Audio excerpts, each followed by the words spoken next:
Só abrir aqui o arquivo.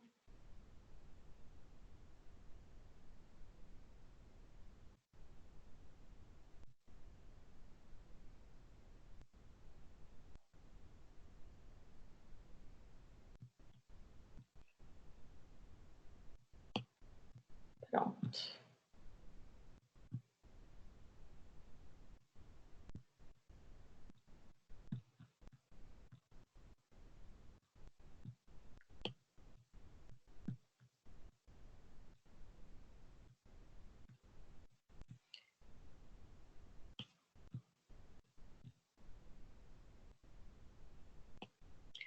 Então, vamos lá.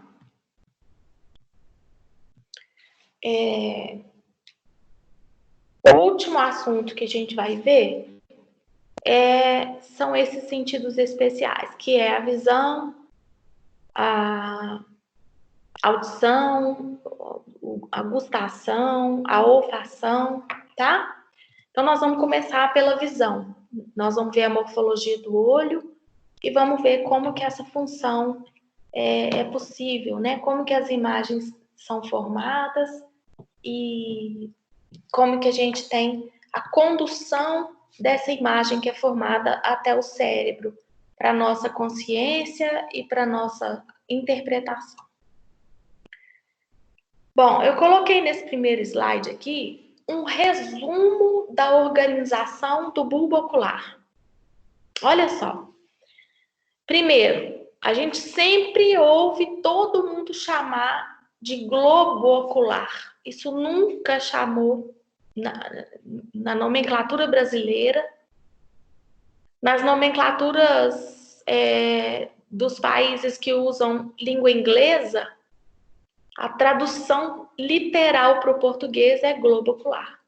Mas como a gente tem uma nomenclatura regida por pessoas que estão envolvidas com a anatomia, né, na Sociedade Brasileira de Anatomia, a gente então sempre foi o nome bulbo ocular. Bom, então a organização do nosso olho. O olho é formado por 3 camadas concêntricas, igual casca de cebola. E essas camadas se chamam túnica fibrosa, túnica média e túnica interna. A túnica fibrosa é como se, assim, ó, eu vou fazer um resumo. Ficam 3 camadas assim, ó. Se eu conseguir desenhar uma bola.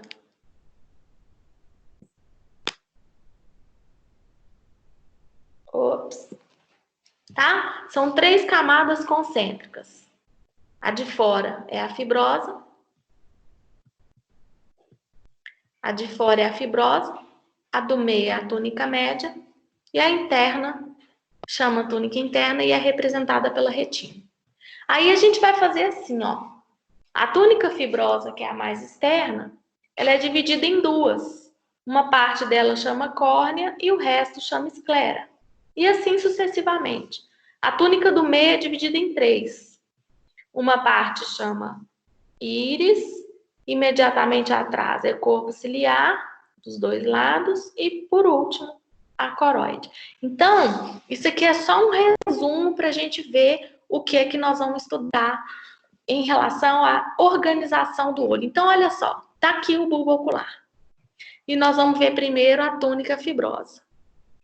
Onde é a túnica fibrosa aqui nesse olho que é mais organizado, mais didático? A túnica fibrosa é essa camada aqui de fora, ó.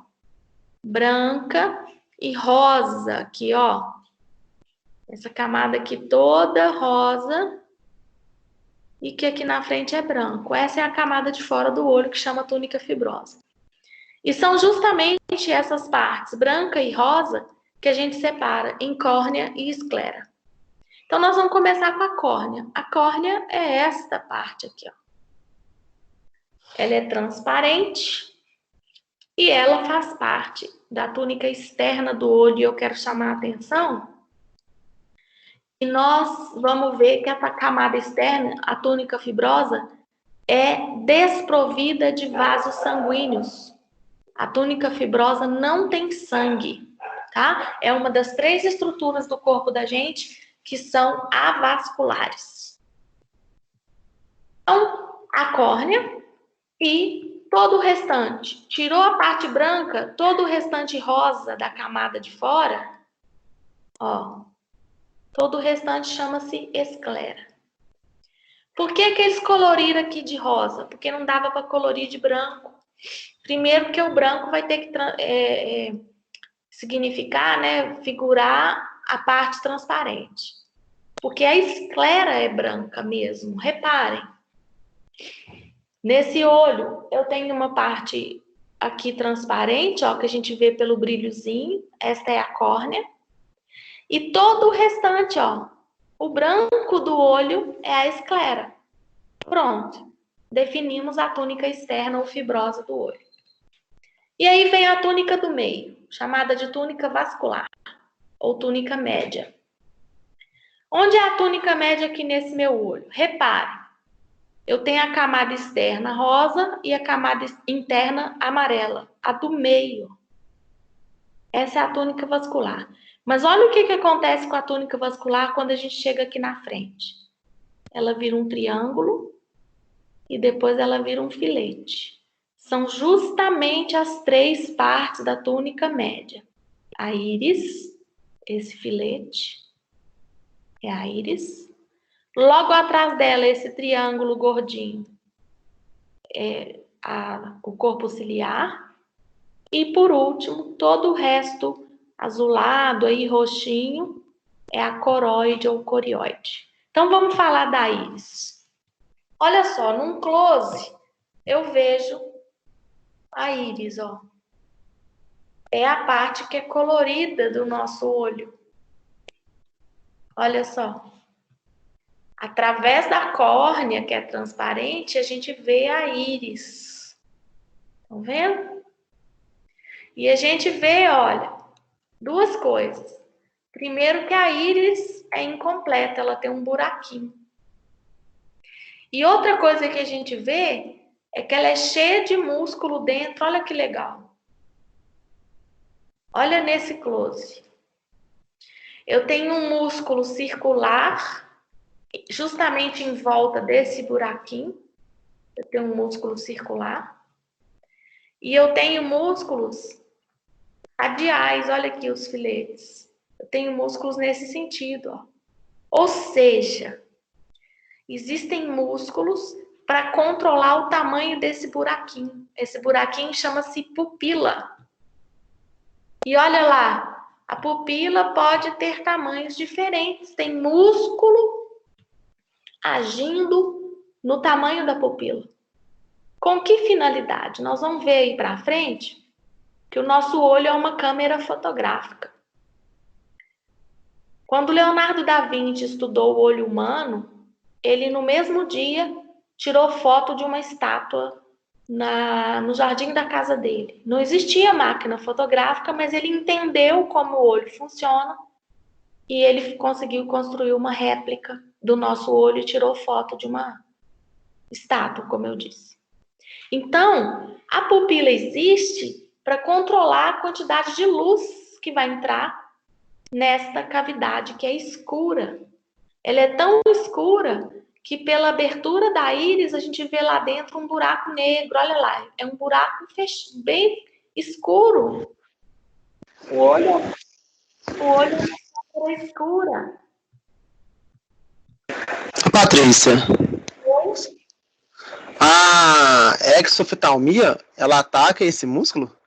Não. A exoftalmia ataca, ela altera a gordura que fica. Deixa eu te mostrar. Tá vendo? A órbita no crânio para o olho ficar, né? Esse lugar aqui é de osso. Aí esse espaço vazio aqui, ó, ele é todo ocupado por tecido adiposo para acolchoar o lugar que o olho fica. E em alguns indivíduos com alterações de tireoide, engordam, entre aspas, esse tecido adiposo. Aí o olho não cabe mais dentro da órbita. O olho fica protruso.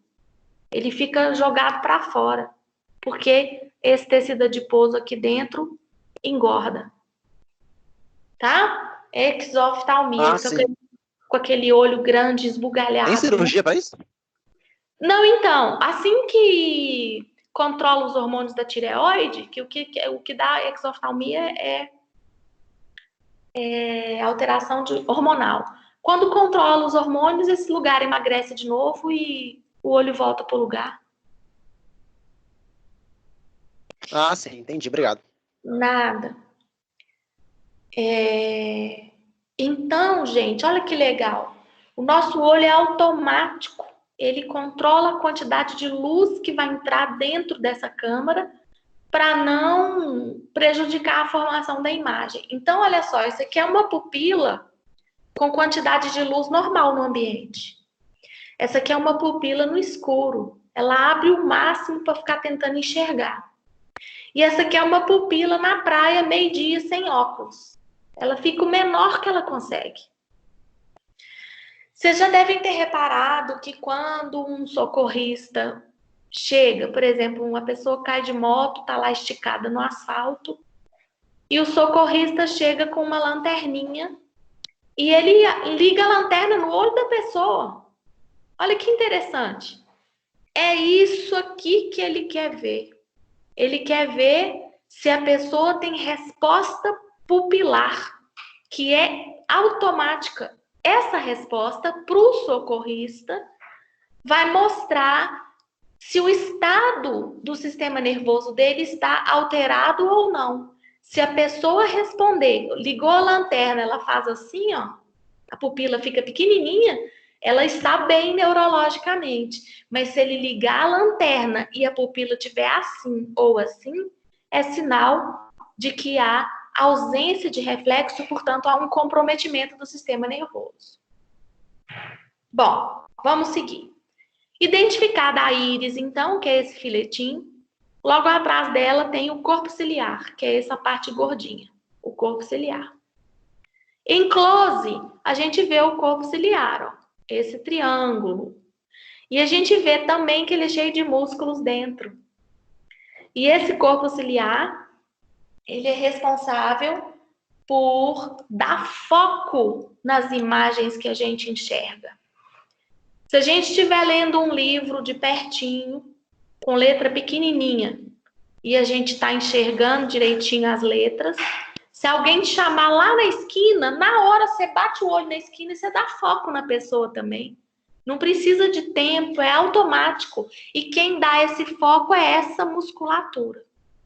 Tá? Eu vou mostrar para vocês daqui a pouco. Olha só. A nossa lente, a gente tem embutida dentro do olho uma lente de material córneo, ou seja, é igual a nossa unha. E essa lente é uma lente biconvexa, como a gente está vendo. Ela é torta para os dois lados. E ela está presa, reparem, no corpo ciliar. Então, quando essa musculatura contrai, a gente consegue contrair, relaxa, né? Ou contraída ou relaxada. Essa musculatura do corpo ciliar consegue alterar a espessura da lente. Olha só, se puxar aqui, se tracionar o ligamento suspensor da lente, ela fica mais fina.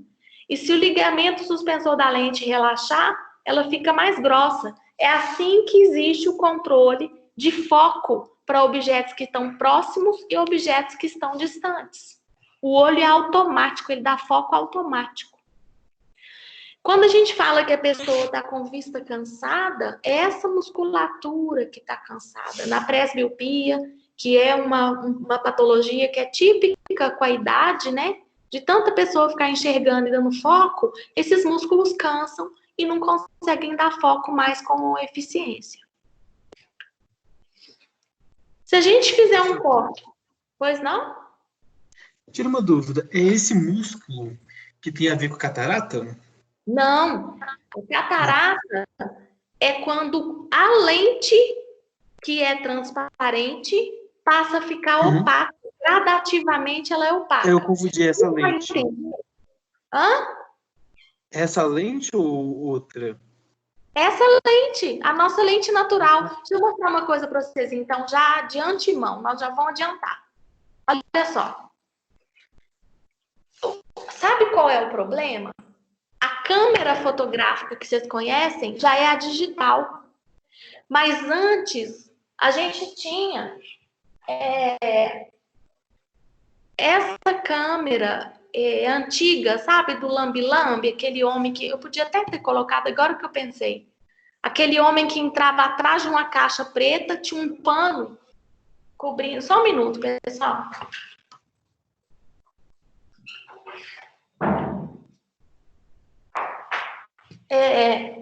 Aquele homem que entrava atrás de uma caixa preta para tirar foto das pessoas na praça. E atrás dele tinha um pano preto cobrindo a cabeça, porque ele não pode entrar luz nessa caixa. Então, olha a câmera como era, a câmera antiga de filme, de revelar. Algumas pessoas ainda usam esse tipo de câmera. Eu tenho uma abertura na frente. O fotógrafo controla, chama diafragma. Então, ele roda um botãozinho e esse buraquinho aumenta ou diminui. Ele tem uma sequência de lentes que ele também troca, porque uma coisa é ele tirar foto de coisa que está perto, outra coisa é ele tirar foto de uma vista, por exemplo, que está longe. Então, ele troca o sistema de lentes. E lá atrás eu tenho um filme que vai captar essa imagem. E na física a gente vê que toda lente biconvexa produz imagens invertidas. Então, se eu estou tirando foto dessa seta aqui, a seta vai aparecer de cabeça para baixo aqui no meu filme. E aí, olha só o que acontece, a pergunta que foi feita em relação à catarata. Essas lentes, igual a nossa lupa, a lente do óculos, ela tem que ser transparente. Por quê? A luz refletida do objeto, dessa seta, a luz refletida dela vai ter que passar pela lente. E na hora que passa pela lente, ela inverte e reflete essa imagem aqui no fundo. Então, vejam, no olho humano é igualzinho. Com quais diferenças? É tudo automático. Primeiro, que a abertura frontal é automática. Dependendo do tanto de luz que tem no ambiente, ela já fecha ou abre sozinha. Segundo, nós temos lente que não muda, mas que a gente consegue controlar a espessura dela. Fica fina para objetos próximos e grossa para objetos distantes. Então, essa lente, assim como na máquina, precisa ser transparente, porque a luz vai passar através dela para incidir lá na retina. A retina é o nosso filme fotográfico. Então, na catarata, gente, essa lente vai ficando opaca. A lente era chamada muito antigamente de cristalino, tá? Mas ela chama lente mesmo, hoje em dia. E essa lente, então, vai ficando, ela deixa de ser transparente, ela vai ficando branca. Ou seja, imagina, ela passa a funcionar como um anteparo para a gente enxergar. É como se a gente fechasse aqui a frente da câmera. Então, a catarata é quando a lente deixa de ser transparente. Ela vai ficando gradativamente opaca, tá? Funcionando como um obstáculo para a imagem incidir lá atrás na retina. Então, a gente viu... se vocês tiverem mais alguma dúvida, vocês podem perguntar. Então, a gente viu a íris, vimos o corpo ciliar, que tem a função de aumentar e diminuir a espessura da lente através dessa musculatura. E, né, a gente viu que é cheio de músculozinhos aqui e que a lente está presa por um monte de ligamentos, ó. Então, se eu fizer um corte frontal do olho, ó, se eu cortar assim, desse jeito, e olhar daqui de trás, eu enxergo assim. Tá lá na frente a pupila, a íris aqui pretinha e logo atrás o corpo ciliar. E a gente vê esses risquinhos brancos, que são os processos ciliares, aonde fica preso o ligamento suspensor da lente. Esses filetes, ó, ficam presos nos processos ciliares. Bom. E logo atrás do corpo ciliar, então íris, corpo ciliar, logo atrás dele a gente tem a corióide ou coroide, que é o nome mais atual. Mais atualmente, a nomenclatura atual tirou esse I, coroide, tá? Mas, enfim. E por último, a túnica interna, que é essa parte amarela aqui desse olho, ó. No corpo da gente, a cor amarela é escolhida para colorir tecido adiposo e tecido nervoso. Na verdade, axônios de neurônios. Então, a retina é de tecido nervoso. A retina é formada por neurônios modificados para captar a luz que os objetos refletem. E aí a gente consegue enxergar. Esses neurônios modificados se chamam fotorreceptores. São receptores de luz, né, como o nome indica, e são os famosos cones e bastonetes. Bom, está aqui uma representação. Toda a parte amarela é a parte do nosso olho que tem uma retina funcional. É a parte do olho que a gente enxerga, é sempre no fundo, igual a câmera fotográfica que eu mostrei para vocês. Então, está aqui, ó, a túnica externa ou fibrosa, a esclera e a córnea. A túnica média, dividida em íris, corpo ciliar e coroide, colorida de cinza escuro. E a túnica interna, chamada de retina. Existe um limite entre a parte da retina que funciona e a que não funciona. Daqui para frente, a retina não funciona. E esse limite é visível. É essa borda franjada aqui, ó, chamada de hora cerrada. Bom, quando a gente vai no oftalmologista, ele usa um equipamento com uma luz muito forte para fazer o nosso exame de fundo de olho. E é isso aqui que ele enxerga. Ele enxerga as artérias, a artéria oftálmica chegando no olho e se distribuindo pela retina. E ele enxerga também uma área relacionada com a chegada das artérias e uma outra área, como se fosse uma mancha, também no fundo do nosso olho. São, respectivamente, as duas áreas. O disco do nervo óptico, que é o lugar que, como o nome sugere, é o lugar que o nervo óptico deixa o bulbo ocular. E do lado dele, a mácula lútea, que é o ponto que a gente enxerga melhor no olho. É o ponto com maior concentração de fotorreceptores. O que significa isso? A imagem que a lente vai convergir tem necessariamente que incidir aqui. Se a imagem não incidir aí, a gente enxerga tudo borrado e a gente tem que usar lentes acessórias, que são os nossos óculos. Então, a lente precisa de fazer os raios luminosos convergirem exatamente para a mácula lútea. Então, por que o médico quer ver o fundo de olho? Porque ele, pelo aspecto desse fundo de olho, ele sabe da saúde da retina e dos vasos sanguíneos que chegam aí.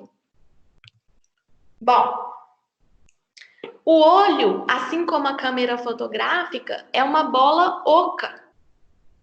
Eu tenho espaços que não são de tecido, é igual a câmera fotográfica que eu mostrei para vocês, aqui é vazio, ó. Só que o que acontece? A luz, isso é um princípio físico, né? O olho é física pura, mas a luz, ela muda de direção quando ela muda de meio de propagação. Então, ia ser um problema se a luz estivesse andando no ar, andasse na córnea, andasse no ar de novo, depois andava na lente, depois andava no ar de novo. Ela ia mudando de direção. E a gente acabou de falar que a lente precisa convergir os raios luminosos exatamente para esse fundinho, ó. Aqui é a mácula lútea. Então, para que a luz não mude de direção em hora nenhuma, essas partes ocas do olho são ocupadas por substâncias especiais que não vão deixar a luz mudar de direção. Assim que ela entra no olho, ela continua na direção. A lente muda ela de direção e ela vai propagando sem se comportar como se mudasse de direção. Mudasse de meio, desculpa. Então, as câmaras anterior e posterior do olho são ocupadas por um líquido chamado de humor aquoso. É um líquido mais aquoso mesmo, mais fluido. E a câmara aqui de trás do olho é ocupada por um líquido mais gelatinoso, é uma bola de gelatina chamada de corpo vítreo, tá? E assim, então, a luz não tem nenhum problema na propagação para chegar e se incidir lá na mácula. Bom, já falamos da câmera comparada ao olho, né? Na verdade, exatamente ela foi inspirada no olho humano, como eu falei com vocês, o Da Vinci que iniciou esse processo de desenvolvimento da câmera fotográfica. E quando a luz não incide exatamente na mácula, a gente tem problemas visuais. Que eu coloquei aqui 3 deles, eu não coloquei a presbiopia, por exemplo. Mas na miopia, a imagem é formada antes da mácula. A gente enxerga assim, enxerga de perto, mas não enxerga de longe. No astigmatismo, a luz ela é divergida ao invés de ser convergida pela lente. Então, ela incide em vários pontos. Então, a gente vê a imagem toda embaçada. E na hipermetropia, olha lá, a convergência da lente ultrapassa a mácula lútea.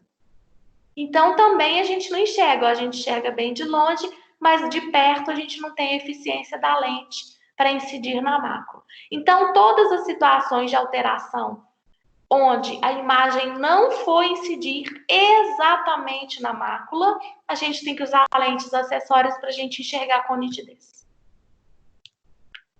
Bom, eu coloquei aqui um pouquinho de via visual para vocês verem uma questão especial aqui da visão, do controle e da interpretação da visão. Bom, eu tenho alguns neurônios, como eu falei para vocês, na retina, que vão captar essa imagem. Essa imagem vai ser conduzida pelo nervo óptico. Mas olha que interessante.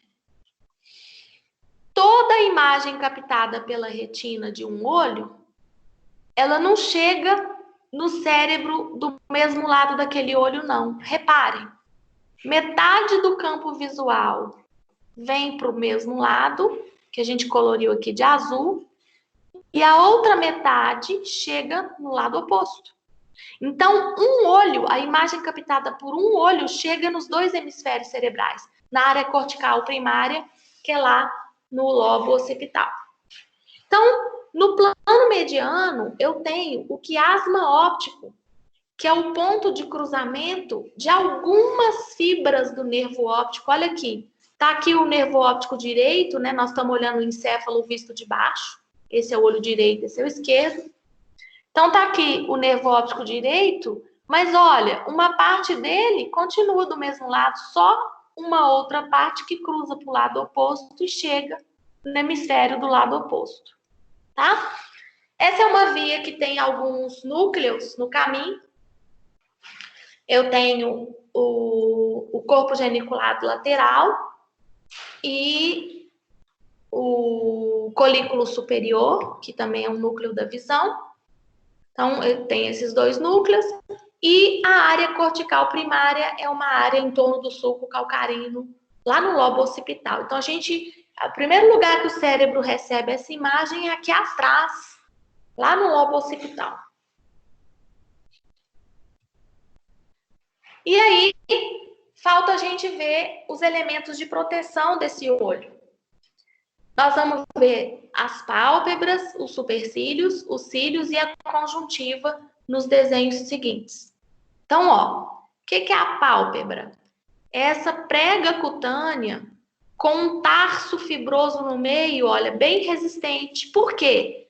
Enquanto a gente está acordado com o olho aberto, metade dele está vulnerável, metade dele está exposto. Olha lá. Tá lá na frente. Ó, enquanto eu tô com o olho aberto, essa parte do meu olho tá toda exposta, vulnerável, né? Então, quando a gente fecha as pálpebras, a gente protege a parte do olho que está vulnerável. Então, essas pregas cutâneas são a pálpebra. Na extremidade de cada pálpebra eu tenho uns peluzinhos que recebem o nome específico de cílios, e eles são elementos que fixam uma pálpebra na outra quando a gente está de olho fechado. Outro elemento de proteção é o supercílio. Esse aqui, inclusive, está bem pobrezinho, coitado. E esses pelos impedem que o suor que escorre na testa atinja o bulbo ocular. O quarto elemento de proteção lá que a gente viu é a conjuntiva, que é uma membrana protetora que reveste a parte do olho que está exposta e a face interna das pálpebras. Então, olha aqui, a conjuntiva nesse olho aqui está colorida de verde e azul. Então, ela reveste a pálpebra, ela tem uma parte palpebral, um saco conjuntival que é contínuo com a córnea.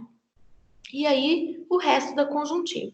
Então, quando a gente está com o olho fechado, eu tenho um espaço todo revestido e que tem lágrima e que mantém a córnea hidratada, já que a córnea não tem vaso sanguíneo. Então, quem nutre e hidrata a córnea é a lágrima, e a conjuntiva pode isolar aí essa cavidade, né?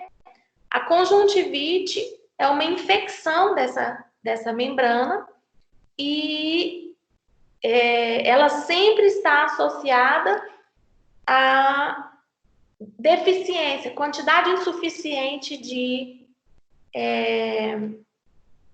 lágrima. A lágrima, nós vamos falar dela daqui a pouco. Quem que foi que perguntou da exoftalmia? Olha que bacana, nesse corte sagital, olha lá, a gente vê a gordura colchoando, olha lá, a órbita. E ela dá a volta todinha no olho. Então, na hora que essa quantidade de gordura aumenta de espessura, o olho não cabe aqui mais, o olho fica saliente. Eu não lembro mais quem que perguntou. Bom. Foi eu, Marlon. Ah, Marco, viu ali no corte? A gente viu que tem direitinho a gordura, ó. Preenchendo aqui é osso, ó, maxila, frontal. Mas para o olho ficar é acolchoado, para ele não ficar num osso duro. Só que essas gordurinhas podem aumentar, ela aumenta de espessura e aí dá exoftalmia. Bom, o último... É doideira, é legal. Né? O penúltimo elemento de proteção que a gente vai ver é o chamado aparelho lacrimal, ou seja, é um conjunto de estruturas envolvidos na produção e na condução dessa lágrima. Vejam, no canto lateral superior de cada olho eu tenho uma glândula lacrimal. E ela não produz lágrima só quando a gente chora. Ela produz lágrima constantemente para nutrir e hidratar a córnea, já que ela não recebe sangue. Então, quem nutre é a lágrima.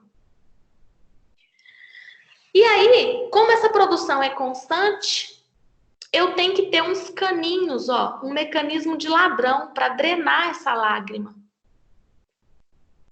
E aí eu tenho uma sequência de estruturas. Eu quero que depois vocês vejam no espelho que no canto medial de cada pálpebra eu tenho um buraquinho, que é o início desses canalículos, ó.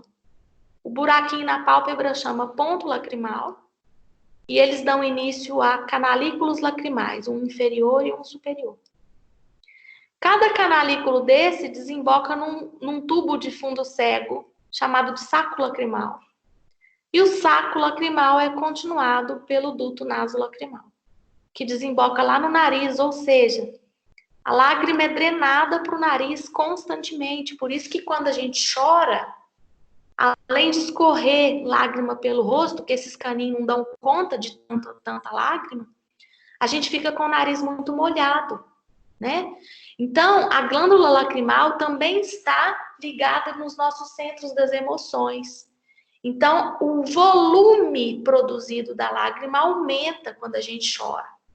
E aí, esses canos não dão conta da vazão, escorre lágrima pelo rosto, tá? Mas qual que é o papel da lágrima, então? Ela nutre e hidrata a córnea, mas só que tem um negócio muito bacana também. A lágrima tem enzima que rompe membrana plasmática. ela mata vírus e bactérias. Ah, professora, não mata não, que os outros têm conjuntivite? Pois é, era o que eu dizia.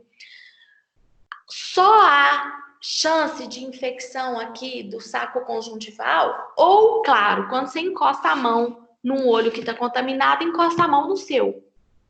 Ponto, não tem jeito, né? Você está transferindo bactérias de um lugar para o outro. Mas, se for pegar bactéria em suspensão no ar, vírus também em suspensão, a lágrima daria conta de combater se elas estivessem em volumes corretos, ideais. Qual que é o grande problema? Só sobra água para fazer lágrima, saliva, hidratar a pele, se tiver água sobrando no resto do corpo, ou seja, se a pessoa estiver bem hidratada. Então, geralmente, vocês podem observar, as conjuntivites, elas acontecem em tempos onde o ar está seco, ou seja, o ar está seco e a pessoa também está desidratada, porque o ar está recrutando água dela se ela não ingerir quantidades suficientes de água. Então, teoricamente, a lágrima dá conta de combater as infecções do saco conjuntival. É chamado de saco conjuntival esse espaço aqui revestido de conjuntivo, tá? Que é todo molhadinho, porque é cheio de lágrima. Pois não? E a secreção do olho? Isso! Ótimo! Isso é bactéria morta pela lágrima.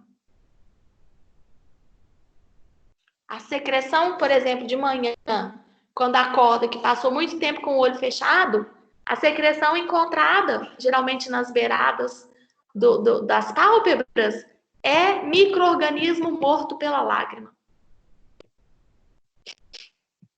E, claro, eu não sei se você está falando dessa situação, ou algumas crianças com secreção intensa na cavidade nasal, como tem uma comunicação, a secreção nasal sobe e sai aqui também. Tá? Então, são essas duas. Questão, tipo assim, de ter essa remela mais, vamos colocar meio amarelada, e ela quando vem bem transparente, assim. Então, é a quantidade de micro-organismo que foi morto pela lágrima. Geralmente, precisa de hidratar. Geralmente é uma pessoa que precisa de tomar um pouco mais de água. Bom. E por último, nós vamos ver os músculos extrínsecos do olho. Por que eles chamam isso, extrínsecos, de externos? Por causa daqueles que a gente viu ali dentro, na íris e no corpo ciliar. Esses aqui de dentro, a gente não manda, como a gente viu a lanterninha do socorrista, você não consegue controlar. Quem dera, né, que a gente não precisava usar óculos se a gente controlasse essa musculatura. Mas esses de fora, que são os que movimentam o olho dentro da órbita, a gente consegue controlar, eles são voluntários, eles são de musculatura estriada esquelética. Tem que saber esses nomes? Claro que não. Eu só quero mostrar para vocês que tem um monte de músculos que fazem todos os movimentos complexos que o olho consegue fazer, inclusive de rodar, movimentos circulares, movimentos de círculo. Então, a gente tem 4 músculos retos, um em cima, um embaixo, um no meio e um do lado, 2 músculos oblíquos e um músculo que vai manter a pálpebra aberta, que é o músculo levantador da pálpebra superior. Ele contrai e a pálpebra fica levantadinha. A gente, enquanto está acordado, o músculo está ativo, né? Então, é um monte de músculos controlados por 3 dos nervos cranianos. É uma inervação complexa, né?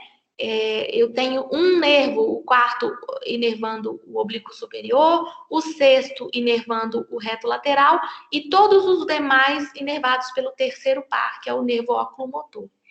Então, o olho a gente manda nele, graças a Deus a gente olha para onde a gente quer, mas aqueles musculozinhos lá de dentro para controlar a pupila e controlar a espessura da lente, a gente não manda não. Eles são músculos involuntários, também controlados pelo 3º par, o nervo oculomotor.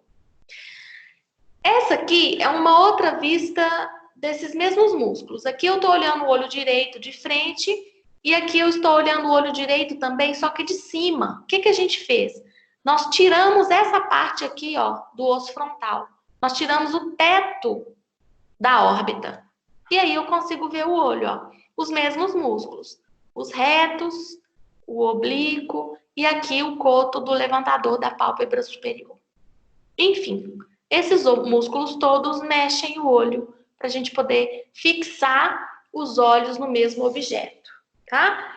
Isso na nossa espécie é muito importante, porque os dois olhos fixados no mesmo objeto nos dão uma ideia muito aproximada da distância que esse objeto está de nós. A gente tem uma ideia de profundidade quando a gente tem os dois olhos fixados simultaneamente no mesmo objeto.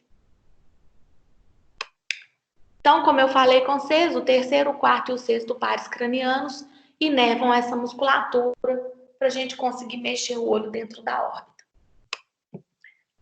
Até aqui alguma dúvida?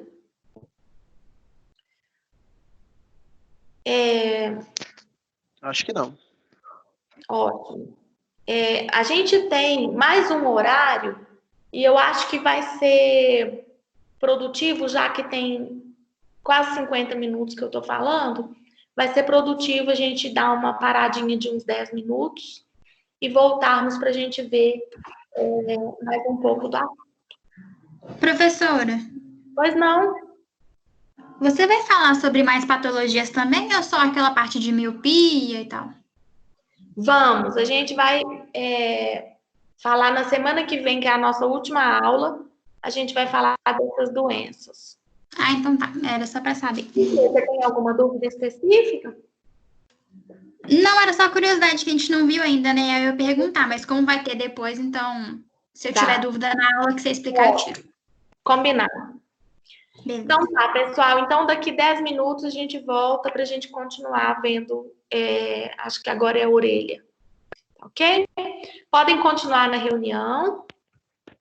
Eu também só vou desligar meu microfone aqui para a gente poder continuar. Tá? Até daqui a pouco, então.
E pessoal, então vamos retomar nosso raciocínio.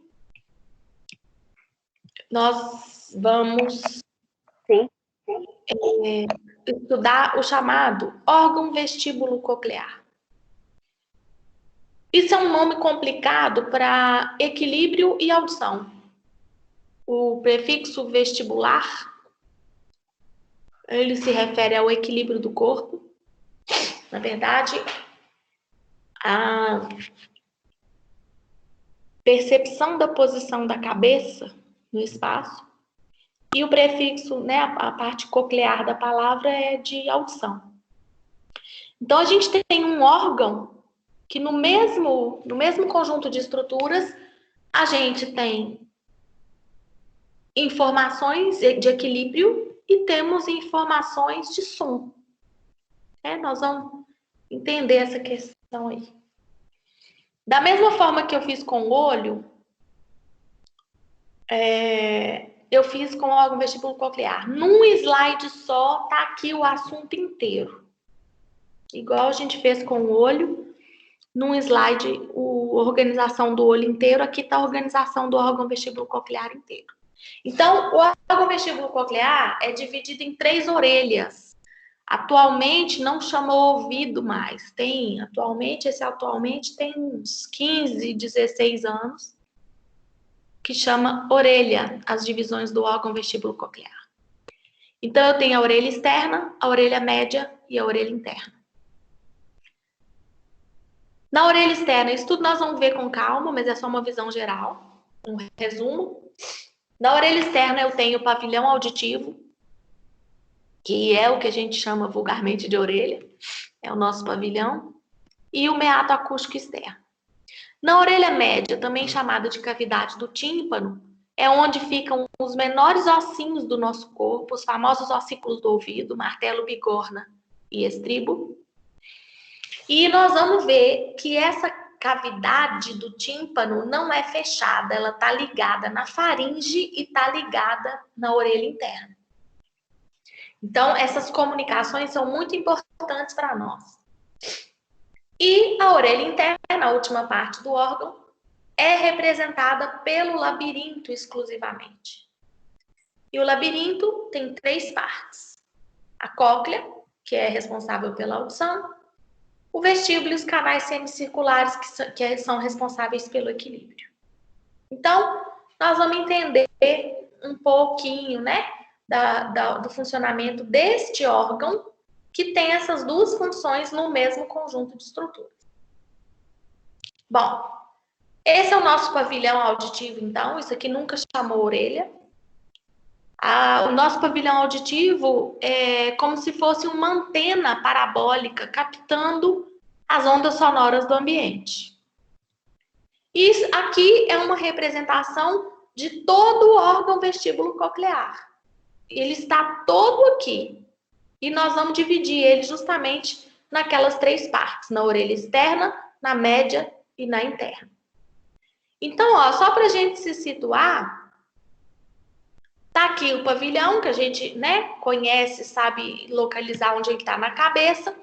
Esse buraquinho aqui, é o buraquinho que a gente põe cotonete no ouvido.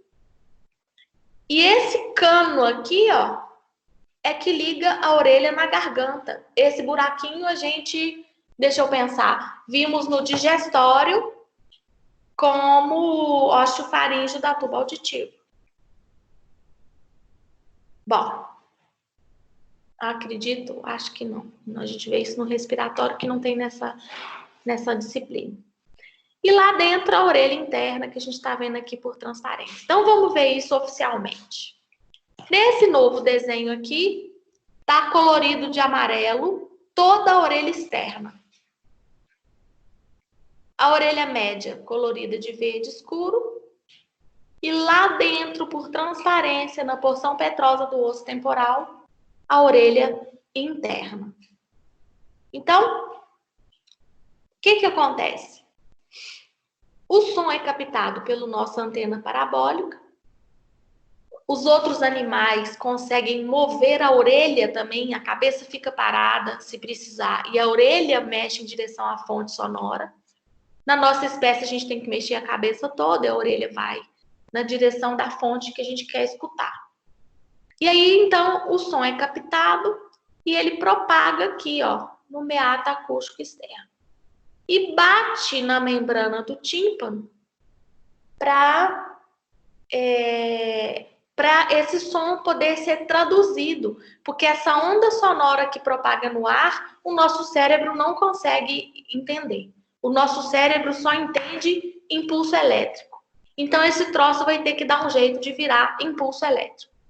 Então, a membrana do tímpano vai funcionar como um anteparo, a onda sonora vai bater nele mesmo, e ele vai balançar de acordo com a frequência dessa onda sonora. Bom. Professora. Pois não? É que eu tô com uma dúvida, não sei se é relevante, mas eu queria te perguntar. No caso, quem tem piercing na orelha, assim, na cartilagem, né, na orelha externa, isso atrapalha alguma coisa com relação ao som? Ao som, não. Nada. Então não escuta, tipo assim, nem menos, nem mais, nada a ver? Não, nada a ver. Ah, então tá. Obrigada. Alguns profissionais defendem duas questões. Primeiro, de ser uma porta de entrada para infecção, porque a cartilagem é avascular. Então, a gente, como não tem sangue, você também não tem os elementos de defesa, as células de defesa do nosso organismo. E o segundo ponto é que existe uma representação do corpo aqui no pavilhão auditivo. Então, às vezes, você está estimulando um ponto que não poderia ser estimulado do nosso corpo, né? Na medicina oriental, cada pedacinho desse representa um órgão. Então, às vezes, você põe, por exemplo, em cima do rim, e aí começa a prejudicar a função do rim, essas coisas. Mas em relação ao som, nada, tá? Bom, e aí, esse conduto auditivo, esse buraquinho, ele também existe no osso, ó lá. Na verdade, existe uma parte óssea desse buraquinho que é completada por cartilagem e parte mole. Então, eu botei aqui o osso temporal com o meato acústico externo sendo representado nessa parte óssea. Outra coisa que eu coloquei aqui é uma base de crânio para a gente ver justamente a parte onde fica o labirinto. A orelha interna fica aqui, ó, dentro do osso temporal. Olha só, por transparência que é mostrada, essa parte aqui em forma de um penhasco, de uma pedra, é a porção que eu estou mostrando para vocês. E lá dentro, incrustado, está o labirinto, aqui dentro, ó. O labirinto está aqui dentro, incrustado dentro do osso temporal.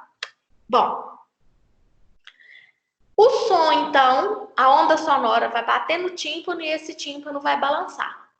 E, por sua vez, ele vai balançar uma cadeia de ossículos. Olha, na orelha média estão o martelo, a bigorna e o estribo. Então, essa oscilação do tímpano vai ser transferido para os ossículos, que, por sua vez, o último deles, o estribo, está ligado lá na orelha interna, através de um buraquinho aqui, ó. Ele entra e tem acesso ao labirinto, então ele vai conseguir transferir essa vibração que eles receberam, vai conseguir ser transferida para a orelha interna. Então, olha, na orelha média, além da gente observar a presença dos ossículos, a gente observa que ela está ligada em duas coisas, oficialmente. São em 3, mas a gente só vai ver 2. A orelha média está ligada na orelha interna, que eu acabei de mostrar aqui para vocês. Ó, tem um buraquinho e o estribo faz essa conexão. E está ligada também, a orelha média está ligada na faringe, especificamente na nasofaringe, por esse cano aqui, ó. A tuba auditiva. A existência desta comunicação aqui é que explica dores de garganta serem geralmente acompanhadas de otites, de infecções na orelha média. Porque existe um cano ligando as duas coisas. Inclusive com epitélio de revestimento contínuo. O epitélio que reveste a garganta aqui entra e reveste a tuba até chegar lá. Então as bactérias podem migrar. Vai crescendo a população, elas vão subir nesse tubo aqui e chega na orelha média da dor de ouvido.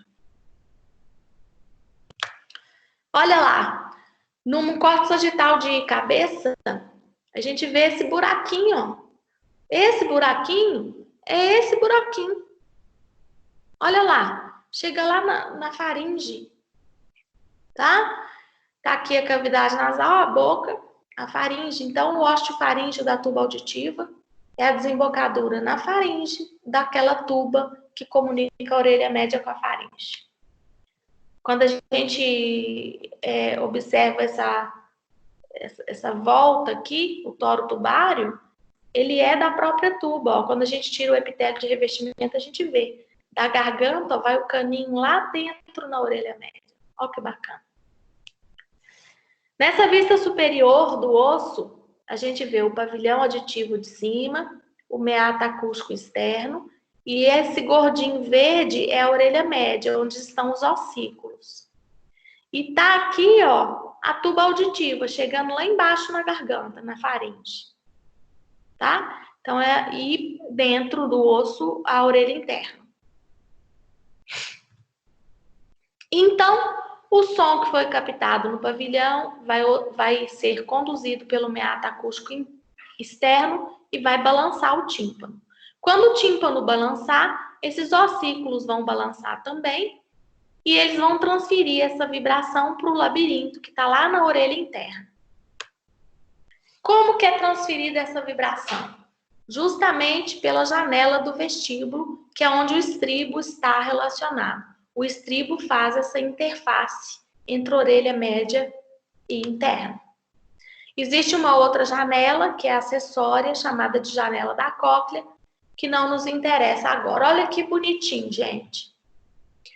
Tá o tímpano, a haste do martelo está relacionado com o tímpano, está encostado nele, por isso que quando ele balança, o ossículo também balança.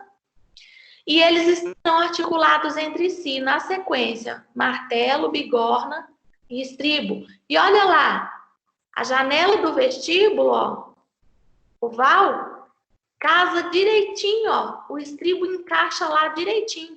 Então, a oscilação do do estribo, vai transferir para a orelha interna, através da janela do vestíbulo, essa transferência, essa vibração. Então, o martelo, né, não é igual ao martelo da nossa época, da nossa cultura. É uma arma de guerra antiga, que é um pedaço de madeira com a cabeça arredondada. A bigornas a gente já conhece, que é um instrumento de ferreiro, né? E o estribo também a gente já conhece, que é o estribo da sela de cavalo. E então, essa vibração, né, balançar, é transferido lá para o labirinto. E o labirinto é que vai fazer essa interface de transformar a vibração, o balançar, em impulso elétrico para o cérebro poder entender. Então, tá aqui o labirinto inteiro com o nervo vestíbulo coclear, o 8º par de nervo craniano. Está aqui os dois labirintos dentro das duas porções petrosas do osso temporal. E a gente viu que o labirinto é dividido em 3 partes. Eu tenho um vestíbulo, que é essa parte gordinha, uma cóclea, que é esse caracol, e 3 canais semicirculares. Essas são as partes do labirinto. E lá naquela chave a gente especificou de uma maneira grosseira, mas só para ajudar a gente a guardar, que cóclea é responsável pela audição e o resto é responsável pelo equilíbrio. O labirinto é cheio, todo ele, qualquer que seja a parte, é cheio de líquidos, a endolinfa e a perilinfa. E essa vibração, aqui ó, essa marca aqui ó, é onde o estribo encosta. Então o estribo fica batendo aqui, de acordo com cada frequência de som que a gente escuta. Na hora que ele bate aqui, ele move a água que está dentro do labirinto. E é essa movimentação da endolinfa e da perilinfa que faz gerar um sinal elétrico que é conduzido pelo nervo. Seja na função de equilíbrio, seja na função da audição. Então, o que acontece no equilíbrio? A locomoção dos líquidos dentro dos canais semicirculares vai mover esses cílios aqui, ó, e gerar um potencial de ação que é mandado para o cerebelo. Gera um impulso nervoso que é mandado para o cerebelo. E aí o cerebelo interpreta essa movimentação e manda os músculos adequados contraírem para a gente conseguir não perder o equilíbrio. Quando a pessoa tem labirintite, alguns desses cristais aqui, ó, que tem dentro, aqui, a água está em contato com esses cristais. Na labirintite, esses cristais se desprendem e se locomovem no interior desses canais, dando a sensação de que a cabeça está movendo, sendo que ela não está. Às vezes a pessoa está parada, deitada, e o mundo gira, né? Então, razões, na grande maioria, são razões emocionais, psicossomáticas, que fazem esses osteólitos aqui desprenderem e se moverem. E aí, então, como eu disse, a informação da posição da cabeça é enviada para o cerebelo para a gente não perder o equilíbrio. O cerebelo é que toma as providências para a gente não cair, não perder o equilíbrio, mesmo com a movimentação da cabeça. E na audição, né, a parte coclear, aqui a gente viu canais semicirculares e vestíbulo. A parte coclear, que é o caracolzinho aqui, ó, é só para a gente ouvir. Então, como que acontece a audição? A gente viu, então, que a cóclea é a parte da audição. E o que acontece? Ela também é cheia de líquido. Então, na hora que o estribo bate lá no labirinto, essa representação aqui é como se a gente desenrolasse a cóclea. A gente faz um tubo reto, que é o que está mostrando aqui. Então, na hora que o estribo bate, a água mexe e anda aqui dentro. Na hora que ela andar, ela vai fazer essa membrana tectória se mover e essa membrana tectória que está representada aqui, ó, ela vai, com a movimentação da membrana, cílios também se movem e geram um potencial de ação, um impulso nervoso que chega ao córtex cerebral.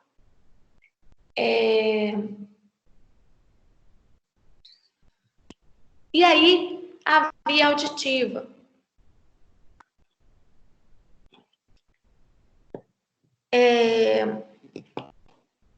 A gente tem o órgão de corte, né, que é essa estrutura aqui do labirinto. A gente tem núcleos cocleares, no tronco encefálico, colículo inferior, corpo geniculado lateral, medial, lateral da visão, e a área cortical que vai receber essa informação auditiva. A via auditiva é uma das mais complexas que tem no nosso cérebro, mas ela chega, então, no giro temporal transverso anterior para ser distribuído para o cérebro inteiro, inclusive ser interpretado, ser correlacionado com outras informações, uma vez que os sons, principalmente a linguagem verbal, é muito complicado na nossa espécie. Olha que interessante. Quando a gente fala do órgão vestíbulo coclear, todas as estruturas estão envolvidas com a audição. E só os canais semicirculares e o vestíbulo com o equilíbrio. Por que, né, que funções tão diferentes estão contidos no mesmo conjunto de estruturas? É justamente por usar o meio hidráulico de água para gerar potenciais de ação, tá? Então, para gerar impulsos nervosos. Então, o labirinto ele tem acoplado na mesma estrutura essas duas funções, a audição e o equilíbrio. Só que, uma vez gerado... Professora, Pois não. porque eu fiquei meio perdida ali. Aí teve uma parte que eu não vi, mas eu não sei se você falou sobre isso. Quando a gente está na piscina, o que retém para a água não conseguir chegar nessa segunda parte aí?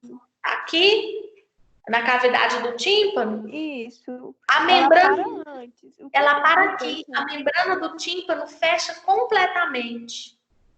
Se você entrar na piscina e entrar água aqui, ó, ela fica retida aqui. Mas E tem como alguma doença, alguma coisa que a pessoa tem, alguma deficiência nessa membrana que consegue passar água para outro lado? Não, nenhuma. A não ser que ela tenha dificuldade, ela não conseguiu cicatrizar, porque ela sempre cicatriza. Quando ela perfura, ela cicatriza e fecha de novo, Entendi. tá? Olha só, nesse desenho aqui, quer ver? Olha só, na vista superior, a gente vê que o meato acústico é tortinho. Então, às vezes, a água fica retida lá, e além disso, como ela tem o meato acústico externo, tem um epitélio com muita glândula sebácea e pelos, aqui é cheio de cera o epitélio. Então, isso retém a água. É difícil. Você tem que, às vezes, pingar um álcool, porque aí o álcool evapora e leva com ele a água, ou então ficar mesmo com essa abertura voltada para baixo e para a água escorrer, tipo deitar num travesseiro em E cima da da onde orelha. que vem a cera? Como que ela é fabricada aí? Do epitélio, do própria pele que tem aqui, ó. O epitélio é muito glandular. Então, por isso que esse sebo ele serve, na verdade, como proteção. Por isso que não é bom a gente ficar limpando tão bem, né? Tipo, tão tempo. Ah, sim. Mas E aí, aquelas ó, pessoas que fazem lavagem? pois é, mas aí é porque o epitélio é produtor demais.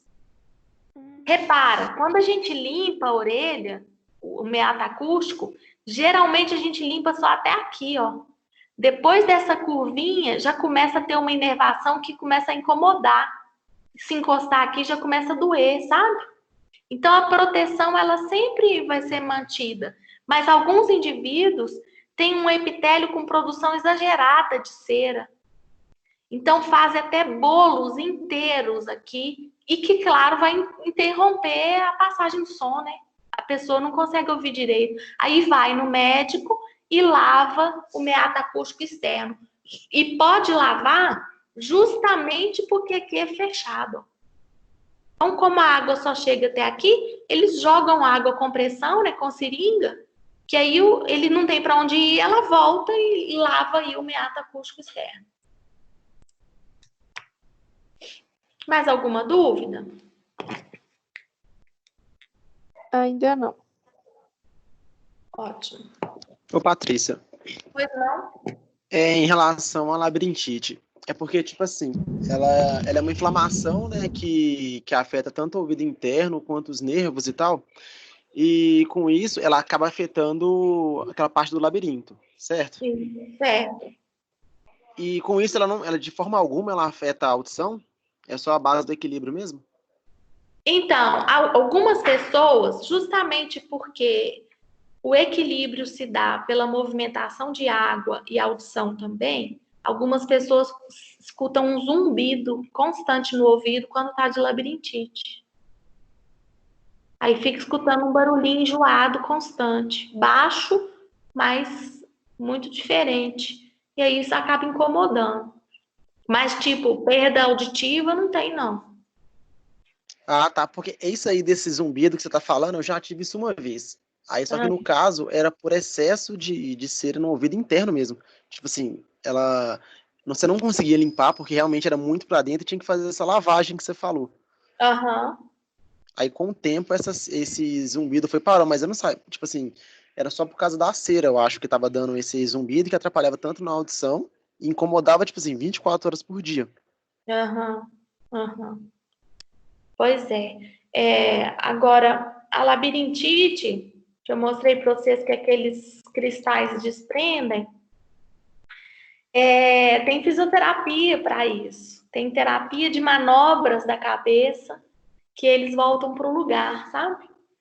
E claro, tem que descobrir qual que foi o estímulo desencadeador, né? Qual que foi a situação de estresse tão grave que desencadeou essa inflamação sem etiologia na orelha interna.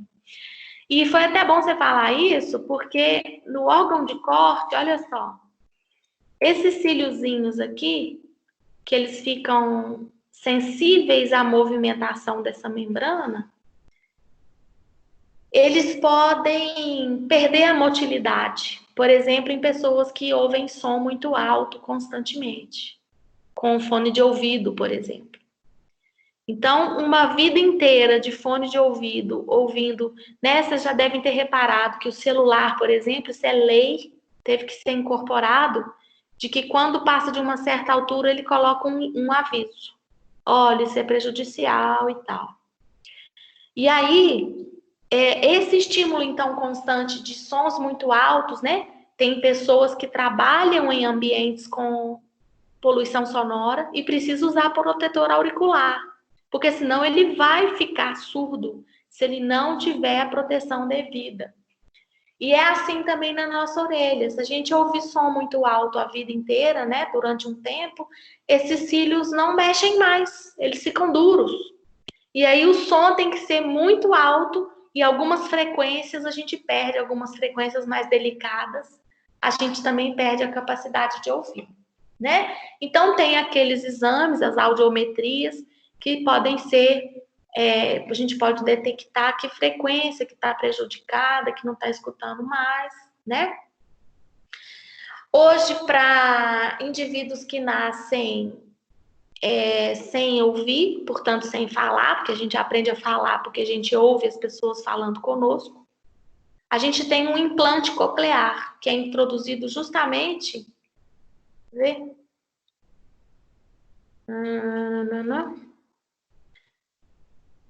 Introduzido justamente, ó, aqui atrás na cabeça, a gente abre um buraquinho no crânio e introduz na cóclea um estimulante eletrônico que faz gerar impulsos nervosos e o nervo consegue conduzir o sinal para o cérebro.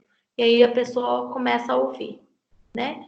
Então, geralmente o surdo-mudo, ele é surdo-mudo porque ele é surdo só. Porque se ele começar a ouvir alguém falar, ele aprende a falar.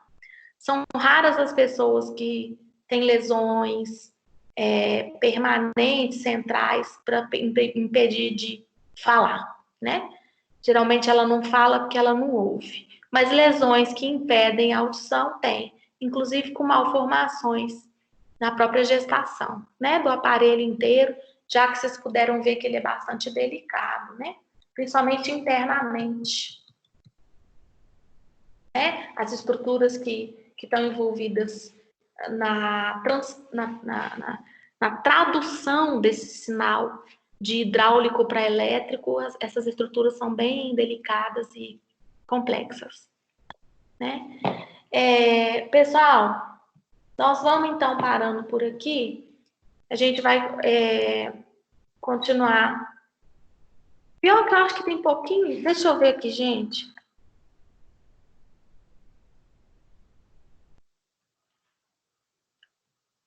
Ah, não, vamos terminar. Tá quase acabando.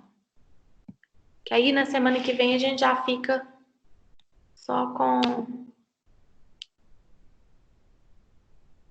a parte de doenças, a parte que falta, e a gente então termina. Nós vamos falar. Aí eu mostrei para vocês a área cortical da audição, que é aqui no giro temporal transverso anterior. Bom, a área da visão e a área da audição. Agora, a olfação. A gente tem aqui um circuito muito simples, principalmente porque essa função sensorial especial, ela é a única que chega no cérebro sem fazer sinapse em lugar nenhum. A gente viu, olha, nas outras, a informação vai passando num monte de estrutura. Na olfação, não. Ela sai do nariz e chega no cérebro.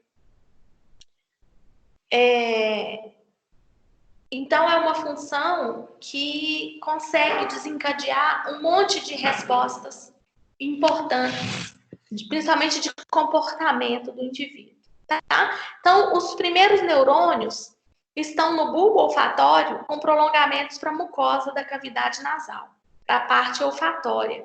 Então, a gente sente cheiro só nessa parte de cima aqui do nariz. E do bulbo olfatório, eu tenho, então, prolongamentos que vão, por exemplo, para a área cortical da olfação, que é nessa voltinha aqui chamada de uncus. A olfação da nossa espécie tem papéis muito importantes, como, por exemplo, nos proteger de situações perigosas, né?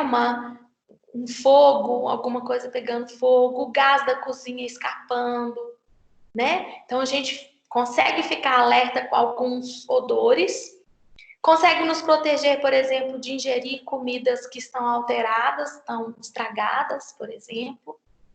Mas também na nossa espécie, assim como nos outros animais, a olfação define a escolha do parceiro ideal para a gente reproduzir. Na nossa espécie, o cheiro, ele traduz um perfil genético ideal. Eu explico. Se a gente for olhar interesse de reprodução, o mais interessante é que você tenha filhos com alguém que seja o mais diferente possível de você, geneticamente falando. E essa informação é difícil de um cidadão comum ter, perfil genético, genoma da pessoa, não tem jeito. Então, como que a gente faz? O cheiro. Se a gente gosta ou não do cheiro da pessoa, é uma tradução de se os genes deles são diferentes ou parecidos com o nosso. Ou seja, pessoas que a gente gosta do cheiro são pessoas que são diferentes da gente geneticamente, portanto, pessoas ideais para nós reproduzirmos. E pessoas que a gente não gosta do cheiro são pessoas muito parecidas conosco. Portanto, é ideal que a gente nunca tenha filhos com elas para não ter problemas com doenças que não vão ser mascaradas pelo gene diferente da outra pessoa, né? Então, a olfação na nossa espécie, ela define também comportamento, inclusive comportamento sexual, tá? Ativa muito a nossa memória, né? Tem alguns cheiros que a gente sente, que a gente lembra de situações da infância, da casa da avó, de alguma experiência marcante, seja ela positiva ou negativa, né? E a gustação, por último, a gente tem a língua inervada na parte sensitiva da língua por 3 nervos diferentes, na frente da língua facial, na parte... Pois não? Voltando só um pouquinho lá no olfato, existe alguma doença que a pessoa perde o olfato?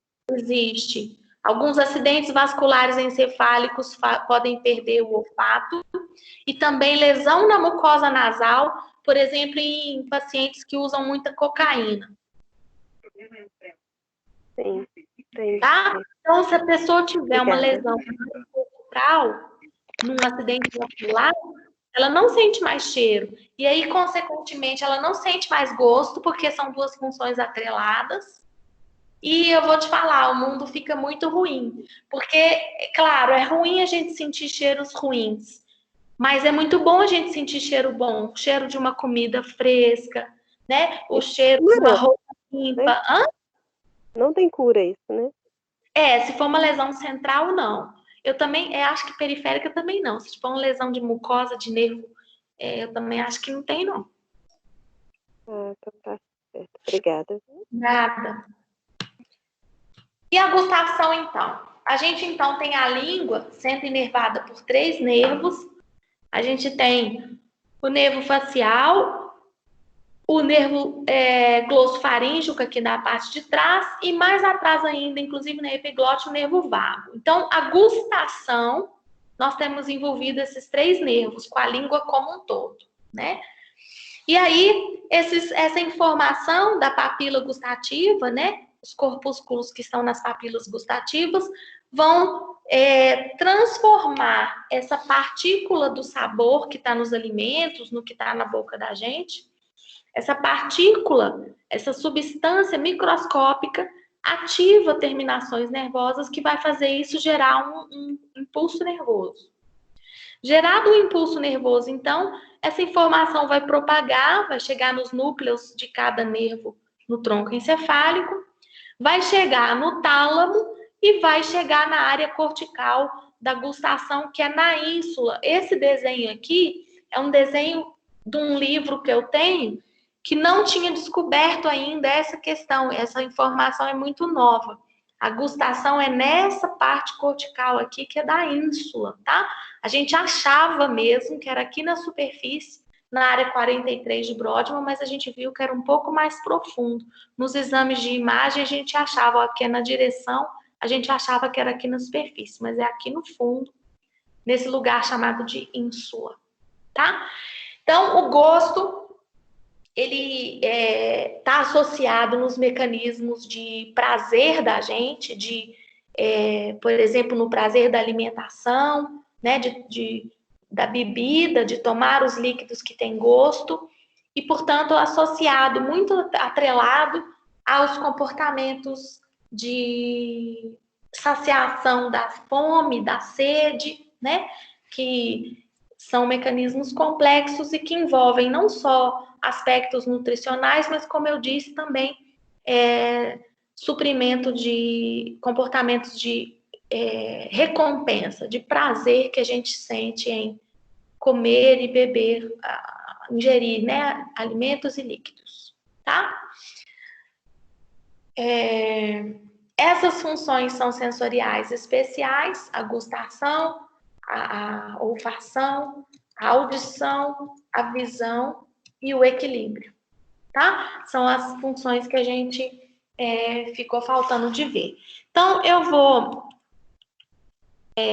semana que vem, então, a gente já termina de fazer essa análise com a questão das patologias e o que mais tiver lá no final que a gente vai ver.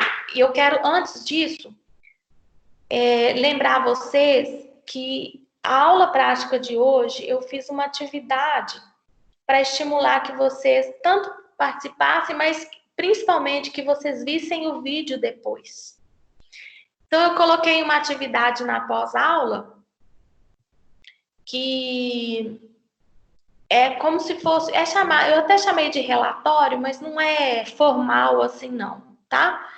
Eu pedi que vocês listassem as coisas que a gente conseguiu ver do rim. Então, é uma lista simples, pequena, porque o rim não é complexo em termos de organização, que vocês, então, listassem o que a gente conseguiu ver lá, tá? Como eu vou postar o vídeo, vocês podem rever, né, a parte inicial. Na verdade, eu vou até postar separado, prática do rim e aula de sentidos especiais. Então, vocês vão poder ver lá, deu, acho que 35 minutos, 30 minutos. Vocês vão poder ver e fazer a atividade, tá? Eu vou colocar no grupo para os líderes poderem disparar para vocês, mas eu coloquei com prazo de até sábado para vocês fazerem isso, porque eu tenho um prazo para poder lançar de até segunda. Eu tenho que lançar uns pontos, aí eu vou aproveitar essa e outras atividades para a gente poder lançar a pontuação, tá? Se vocês tiverem alguma dúvida, vocês podem me chamar. Alguém quer falar alguma coisa? Pois não. Não é dessa aula que eu tô olhando algumas coisas aqui no